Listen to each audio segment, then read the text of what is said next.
Sub collector ఆఫీసులో అగ్ని ప్రమాదం దర్యాప్తు ముమ్మరం చేశారు. పక్కా ప్లాన్ ప్రకారమే ప్రమాదం జరిగినట్టుగా అనుమానాలు వ్యక్తమవుతున్నాయి. రాత్రి 11:20 సమయంలో అగ్ని ప్రమాదం జరిగింది. 45 నిమిషాల తర్వాత ఫైర్ స్టేషన్కు సమాచారం ఇచ్చారు. ప్రస్తుతం సబ్ కలెక్టర్ ఆఫీసులో స్వయంగా డీజీపీ విచారణ చేస్తున్నారు.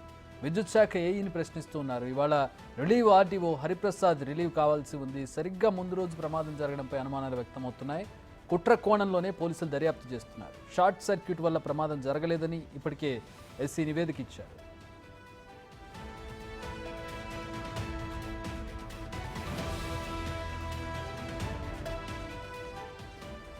రైట్, మా ప్రతినిధి దామోదర్ జాయిన్ అవుతున్నారు. దామోదర్, చాలా వేగంగా జరుగుతున్నట్టు కనపడుతోంది దర్యాప్తు అనేది.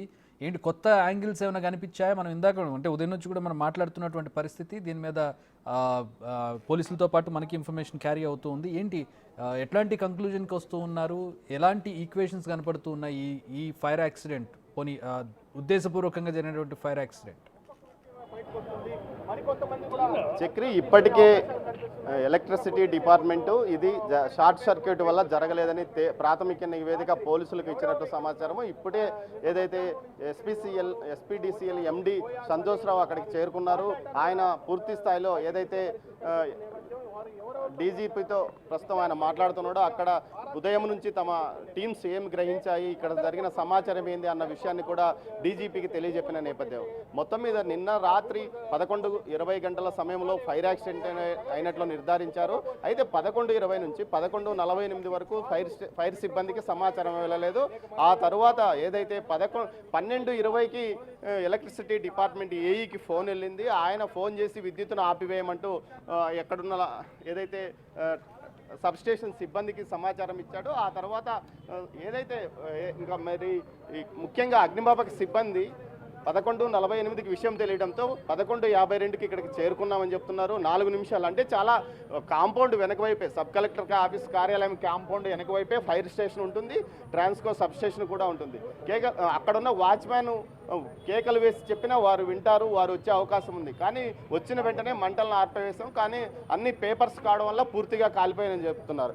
అయితే మనం గమనించాల్సింది, షార్ట్ సర్క్యూట్ వల్ల ప్రమాదం జరిగింటే మొత్తం బిల్డింగ్ కాలిపోయేది. కేవలం రికార్డ్స్ రూము, ఏవో రూమ్లోనూ రికార్డ్స్ ఉంటాయి. అదేవిధంగా రికార్డ్స్ రూమ్లోనూ పూర్తి స్థాయిలో రికార్డ్స్ ఉన్నాయి. ఎలక్ట్రిసిటీ షార్ట్ సర్క్యూట్ అయితే మొత్తం ఏసీలు వల్ల మొత్తం ఫైర్ జరిగే అవకాశం ఉంది. మరోవైపు చూసుకుంటే పూర్తి స్థాయిలో అక్కడ కేవలం 2 రూములు మాత్రమే దగ్ధం కావడం, అవి కూడా కీలకమైన రూములు.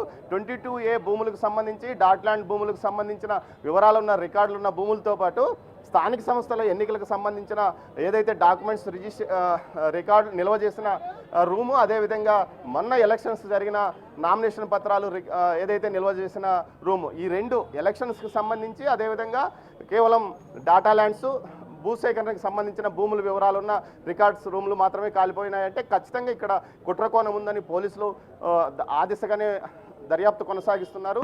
సిఐడి చీఫ్తో పాటు ఏపీ పోలీస్ బాస్ వీరిద్దరూ ప్రత్యేకంగా సుమారు 1.5 గంటల నుంచి ఇక్కడ ప్రతి పోలీస్ అధికారితోనూ మాట్లాడుతున్నారు. అంతేకాకుండా రెవెన్యూ అధికారులతోనూ దీంతోపాటు ఎలక్ట్రిసిటీ డిపార్ట్మెంట్తో ప్రత్యేకంగా మాట్లాడుతున్నారు. మరోవైపు ఏదైతే చూసుకుంటే ఇప్పటికే రెవెన్యూ అధికారులకు సంబంధించిన ఫోన్లు మొత్తం సీజ్ చేశారు.